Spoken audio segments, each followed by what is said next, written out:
আছেন, আপনারাও আছেন সেই দলে। আপনারা এটা ভাববেন না আমি অন্য দেশের কথা বলছি। ভারত, পাকিস্তান, আফগানিস্তান, আরব, সৌদি, লেবানন, মিশর, যতগুলো মুসলিম রাষ্ট্র আছে, যে দেশই আছে, তারা সবাই ইসরায়েলকে সাপোর্ট করছে। কি করে? জবানের দিক দিয়ে না হলেও অর্থের দিক দিয়ে। আপনি জবানে বলছেন আল্লাহ ফিলিস্তিন আর গাজার নিরীহ মুসলমানকে হেফাজত করো, আর আপনি দোকানে গিয়ে থামস আপ কিনে খাচ্ছেন, আপনি দোকানে গিয়ে কোকো কোলা কিনে খাচ্ছেন, আপনি দোকানে গিয়ে কেএফসিতে গিয়ে বড় লোকরা, আমাদের দেশের মুসলিম বড় লোকরা কেএফসির মুরগিগুলো খাচ্ছেন, হারাম খাচ্ছে তারা, হারাম।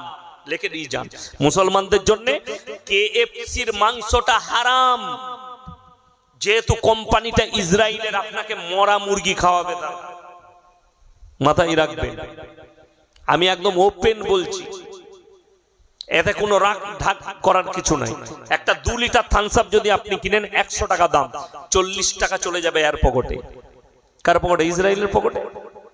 60 টাকা ডিস্ট্রিবিউটার থেকে কোম্পানি যে তৈরি করছে ভারতে তার, আর 40 টাকা ইসরায়েলের পকেটে। আপনি ভেবে দেখুন, আপনার বাড়িতে মেহমান আসছে, আপনি 2 লিটার থামস আপ আনলেন, 40 টাকা ইসরায়েলকে দিলেন যে মুসলমানদেরকে মারার জন্য অস্ত্র কিনে।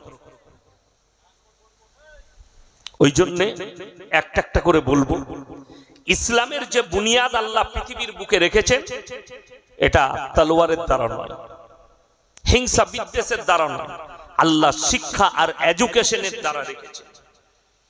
যেহেতু প্রথম কোরআনের আয়াত এসছে পৃথিবীর বুকে, ইকরা বিসমি রাব্বিকাল্লাযী খালাক, হে নবী পড়ো, শিক্ষার উপরে, এডুকেশনের উপরে। আপনাদেরকে যদি জিজ্ঞেস করি কলম কে আবিষ্কার করেছে, এখনই শিক্ষিত লোক একটা বৈজ্ঞানিকের